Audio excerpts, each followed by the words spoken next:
Olá, bom dia. Estamos mais uma vez aqui, desta vez para gravação de número 8.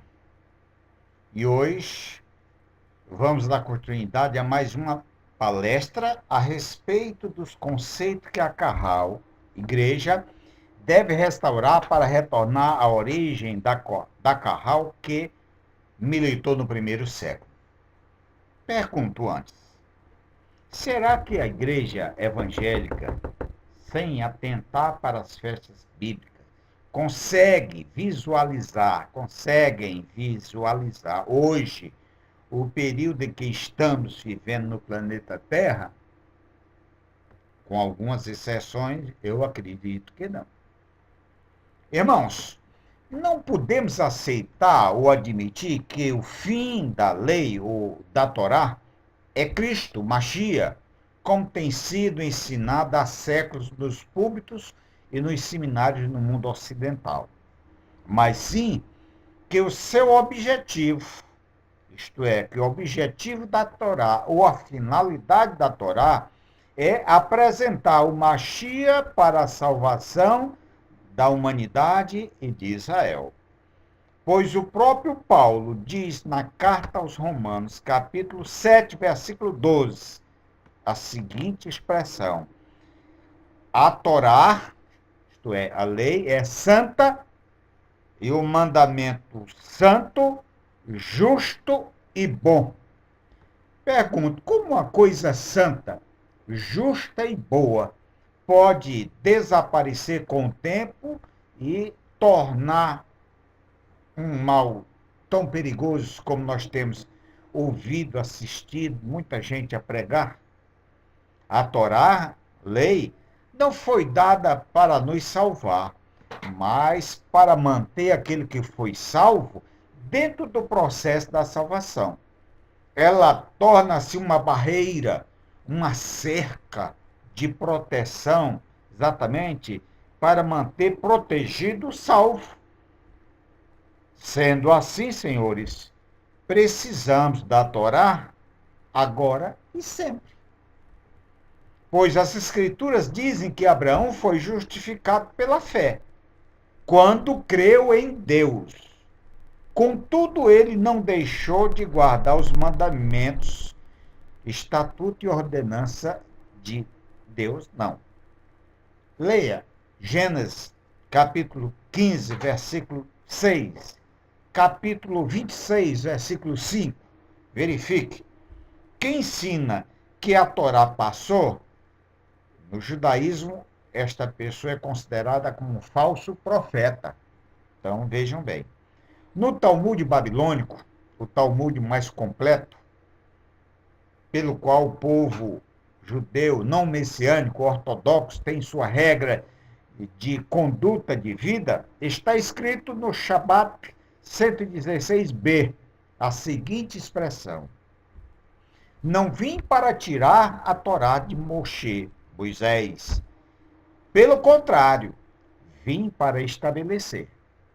A ideia de que a Torá, ou lei, passou, vem de uma interpretação errada do texto da carta de Paulo aos Romanos, capítulo 10, versículo 4, e também do livro de Lucas, capítulo 16, versículo 6, 16, capítulo 16, versículo 16, traduzido de forma incorreta, quando o escritor diz ali: a lei e os profetas duraram ou vigoraram até João.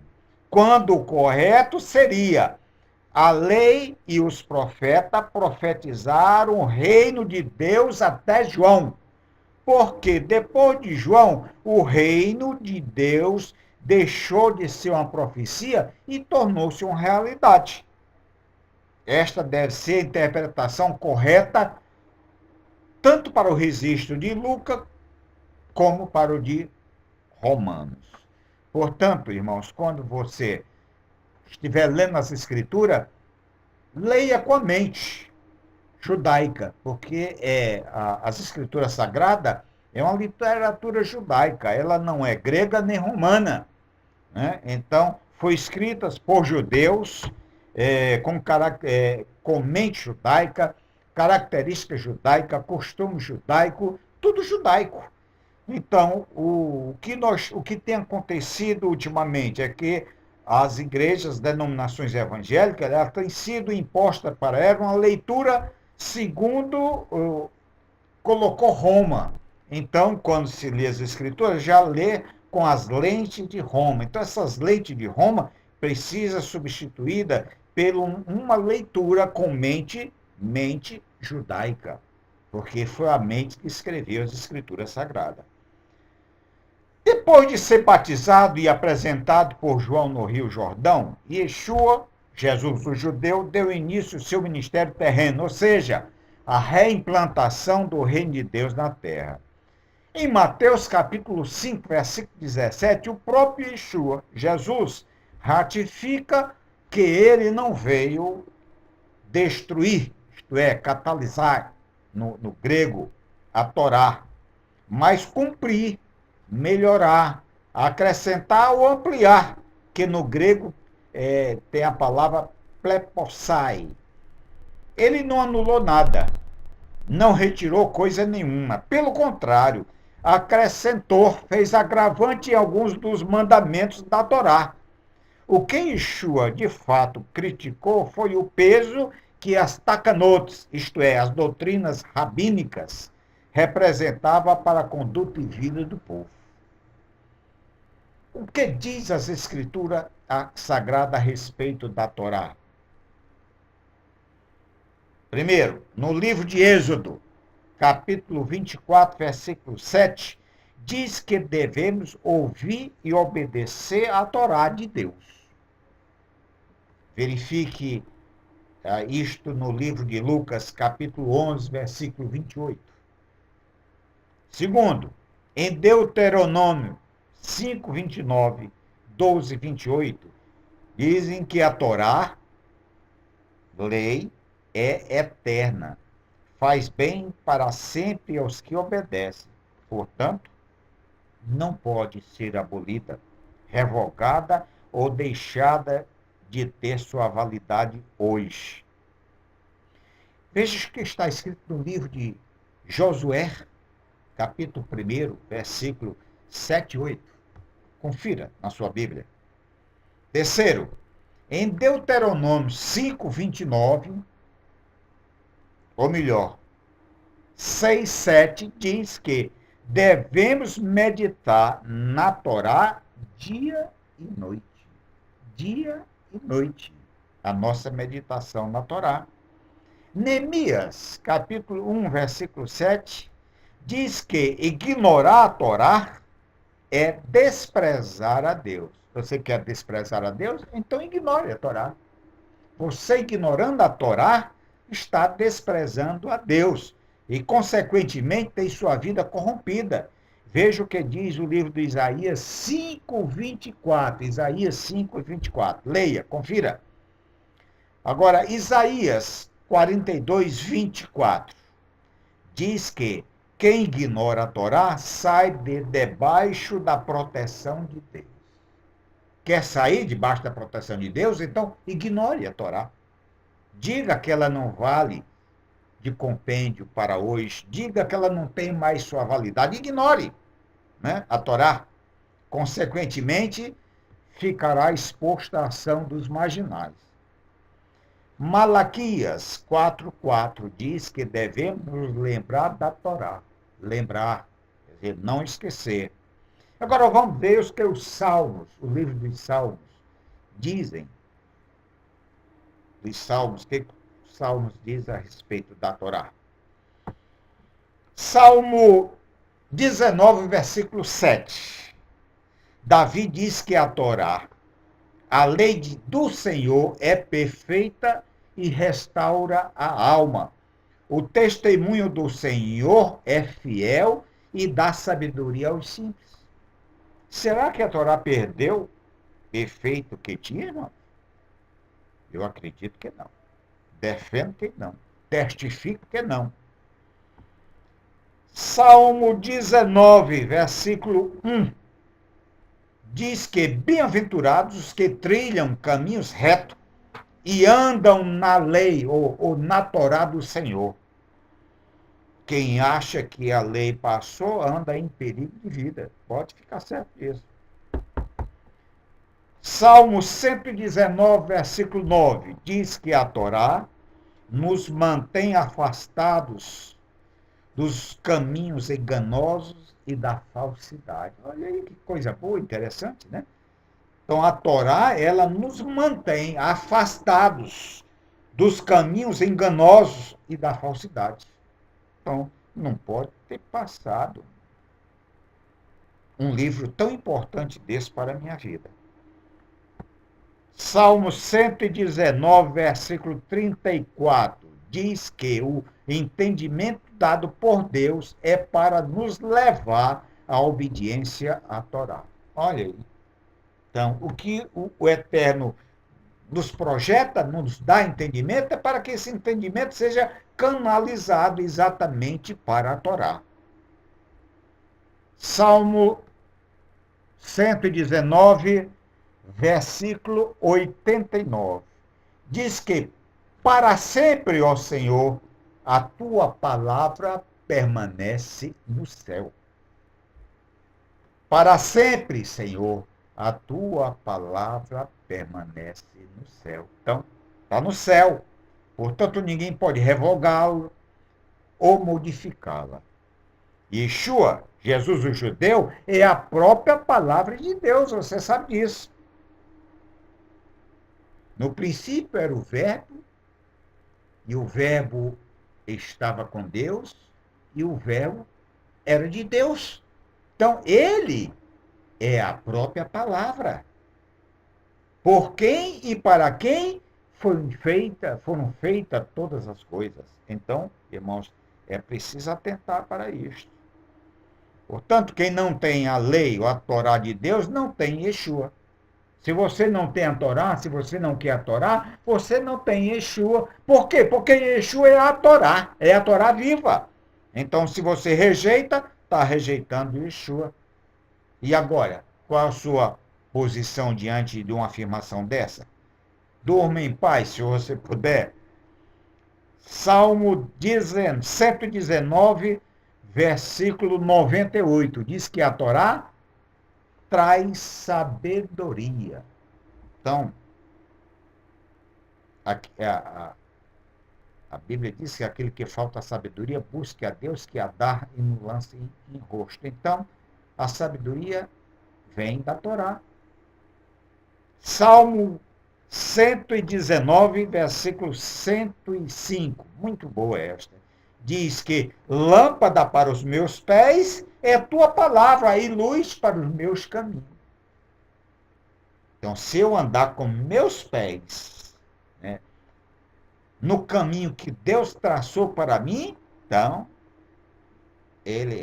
esta palavra, que é a Torá, será lâmpada para os meus pés, luz para o meu caminho, e eu serei bem-aventurado.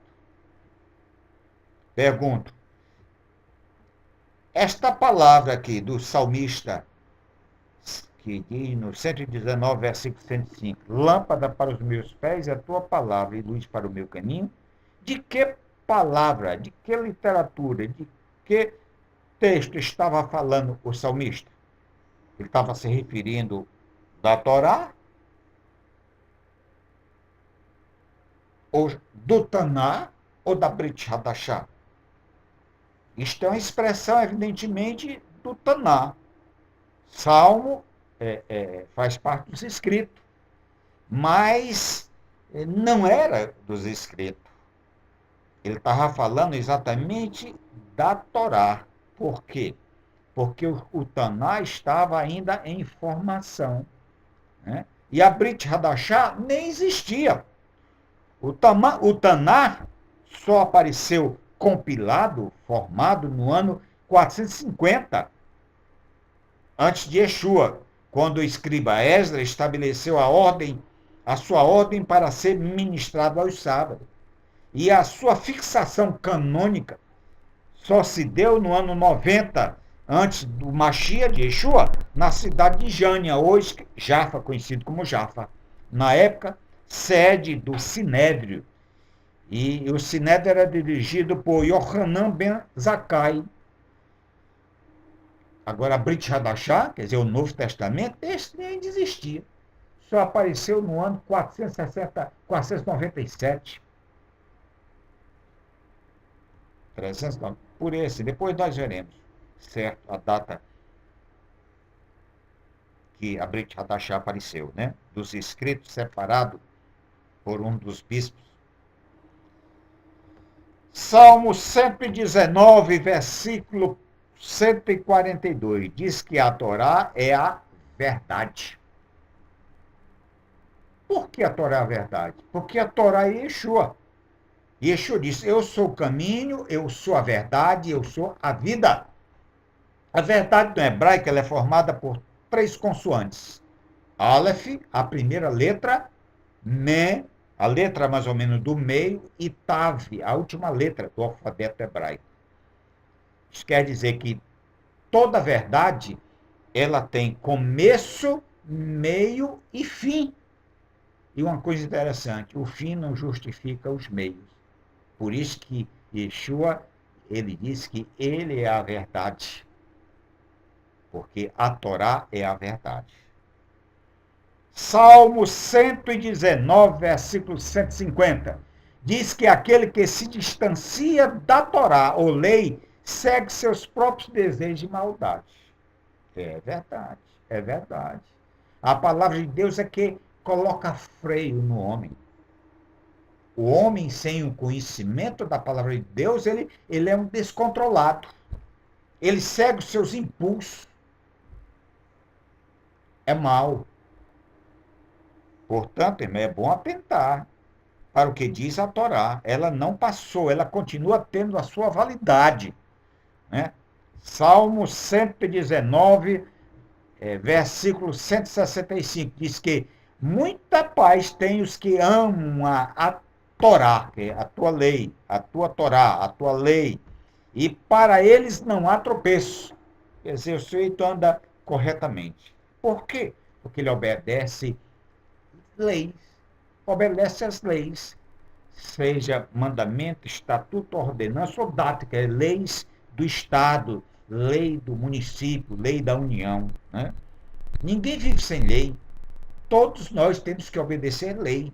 Lei é necessária. Não existe país, não existe cidade, não existe nada que não possa, que não tenha lei. Em tudo há lei. Há regras para se seguir, para se obedecer. Se não existisse lei, o mundo seria um caos. Já pensou uma cidade como Fortaleza, sem leis de trânsito? De trânsito, como seria?